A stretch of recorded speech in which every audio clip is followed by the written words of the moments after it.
What is going on, guys? Noah Brewer here, back again with part 2 of the 0 to 2 million case study. Thank you for watching the first one. If you haven't yet, I'm going to try to put a card somewhere up there, which I've never done that before, so we'll see how it goes. But this case, I mean, if you thought the last case study was crazy, you should see what happened in this one. Now, just to remind you of where we left off, it was November 27th of 2019, and right before Black Friday, our ad account got disabled. If you haven't seen the case study, make sure that you go watch it. But this is going to be continuing on, what we did after we got disabled and how we handled it.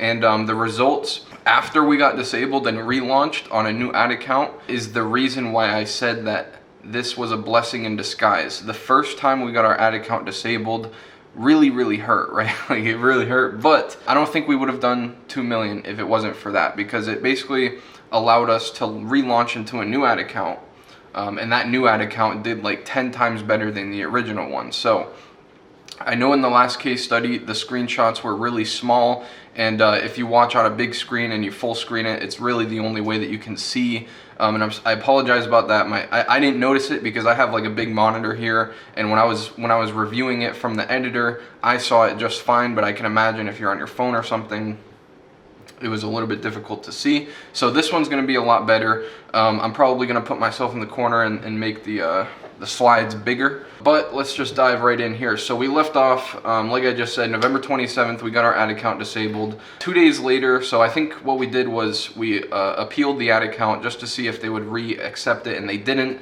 So we decided to just make a new ad account, new pixel, all that. And then what we did was we launched 3 basic test campaigns over 3 days. So we did the first one, same exact thing as before, just 10 ad sets with a $20 per day budget. And that did well. So actually it did really well. You can see here it has a 10 ROAS there. And then the second day we made the third one. So again, just another 10 different ad sets at 20 a day. And then we made the third one, which was the same exact thing. And you could see that they all were doing really well. One of them has a 10 ROAS, one of them has an 8.9, and the other one a 7.3. So you can see we were kind of rubbing our hands, like getting ready to dive in, like, oh shit, this is happening again. But this time, we really wanted to go a lot quicker, because we were in the peak of Q4, right? It was just Black Friday. People are buying. The ROAS is stupid high. So we really wanted to go ham with this one. And we followed the same kind of pattern with creating CBOs and continuing consistent method, but we just did it a lot more aggressively, as you'll see here in a second. After maybe 3 or 4 days of letting those original 3 campaigns running, which they did really well, we went straight into CBOs. Now, I wouldn't really recommend this if it was a brand new product, because I would recommend doing what we did in part 1. But since we already knew it was a winner, we just went straight for it. And we made a top 5 CBO based on the 5 ad sets in this account and in the other ad account. So we kind of went back and looked at the other ad account to see what was doing well and kind of compared it to the new ad account. And then we made a top 5 CBO at $200 per day. So this time we started at $200 per day, and the last one we started at $100. Again, same sort of method, just different, obviously a higher budget. And this time we made 2 CBOs again, and the other CBO was just the top performing interest 5 times. So this was 1 ad set duplicated 5 times at $200 per day.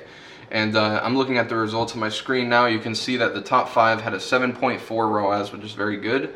And the other one had a 6.5, which is also very good. Our break-even ROAS for this product, I believe, is about 2.4 or 2.5. Maybe I'm being too conservative on that, but it's about there. So, 6, 7, it doesn't really matter. It's all good. This is where scaling a lot quicker comes into play, because we let those CBOs run for literally 1 day. And that's all we needed to see, was just 1 day worth of results. And what we did from there was we took the best performing out of the 2, which was obviously the top 5, which you can see on the screen now, and we duplicated it into a $500 per day CBO. So literally 1 day later, we already had a $500 per day CBO going, and you can see that that has a 5.7 ROAS after running for 2 days here. $1,000 spent, 5.7 ROAS. This was obviously crushing it. And at this time, the ad account was actually under tracking by quite a bit. So the results were a lot better than what we were seeing here. Obviously, I'm only showing the ad account part, so we'll go based on that, but just keep in mind that it was a little bit better than this. So, you know, down the road, we duplicate like a 3 ROAS, but in reality, it was higher. It's just the under tracking of the Facebook. We were scaling a lot quicker. We let the $500 per day CBO go for 2 days. And, you know, obviously I had a 5.7 ROAS, which basically increases our daily revenue by $2,500 per day from one campaign, which is pretty insane. So we were hyped, and we were thinking, you know, should we double it again? Should we go for the 1,000 per day? And of course, you can see here that we actually did. We let the 500 per day run for 2 days, and then it did really well, and then we duplicated it into 1,000 per day. And you can see here that it has been running for 2 days in this screenshot, and it has a 4.7 ROAS. And you can see all the conversion values of all the campaigns, guys. Like this was a really great scale, and this is like about the time when I would recommend to go this crazy, because if you know me and you watch my other videos in the past year or year and a half, 2 years, then you know that I don't really necessarily like scaling super duper quickly, but I will do it, right? Like if the situation calls for it, I will do it. And of course, we knew it was a winner before. It was peak Q4. The results were doing ridiculously well. So, you know, we just decided to scale a lot quicker. And yes, it is perfectly fine. If you're getting really good results, try to push it quicker. I always recommend, you know, push it a little bit, see kind of what the results were. And if it does good when you push it, then obviously keep pushing it. Like if we duplicated the 200 per day to a 500 and the results just instantly dropped, we would not have gone to 1,000 per day. But since we pushed it that far, you know, within 1 day, and it did really well, we figured like if it does well from 200 to 500 in 1 day, it's probably going to do well from 500 to 1,000 in 1 day. So you obviously have to make your own judgments on, you know, when's the right time. But I always recommend, if you're getting really good results, try pushing it, because I promise you will regret it if you don't. And that's kind of part of the reason why we did this, because we, you know, the last ad account got disabled, and we wished that it didn't. And obviously, because of that, we never got to scale that ad account to its full potential. Obviously, it got disabled, and you know, being patient isn't always the right way. Just because of that reason, is because it could be gone tomorrow. You could be doing really, really well for the past 6 months, and then tomorrow it could just all go away. So really try to push your accounts. Don't go too crazy, but if you don't push it and you end up losing it, you might regret it, and you could be leaving a lot of money on the table. So recap of the sequence that we just did. Basically what we did was we made 2 CBOs. One of them was a top 5. One of them was 5 duplicated of 1 interest at 200 per day each. And then we let those run for 1 day. And then after letting it run for 1 day, we took the best one, duplicated it into 500 per day. And then we let the 500 per day run for 2 days. Granted, it did well. We duplicated that into 1,000 per day, and we didn't go above 1,000 per day. We probably could have, we probably should have, but you know, everything is, you know, everything is 20/20 in hindsight. Looking back is always clear. But we just decided to you know, stop while we're winning and just do it again, right? Like we wanted to do this sequence again, like make another 2 CBOs, and then if one of those did well, duplicate it into a 500 and get another 1,000. So this is exactly what we did. And you can see the second top 5 CBO and the second single ad set duplicated 5 times CBO. And those of course did good. So looking at the next slide now, the new 2 CBOs didn't do that good, right? Like they did okay. If we come over here, it's like a 3 ROAS, and then the second top 5 has a 3.9. And like I said, these were under tracking a little bit. That's what I was talking about earlier. But we just decided, like, you know what, this whole ad account is doing good. So if, you know, for example, if all of our campaigns have a 4 and up ROAS, but this one has a 3.5 or 3, it's still okay. We can still increase spend because of the average of the whole ad account is still gonna be good. We decided to just say fuck it and duplicate one of them to 500 anyways, and you can see the second top 5 CBO is at 500 per day with a 3.89 ROAS on day 2. So it did okay, right? Like it's definitely not no like 5 or 6 ROAS.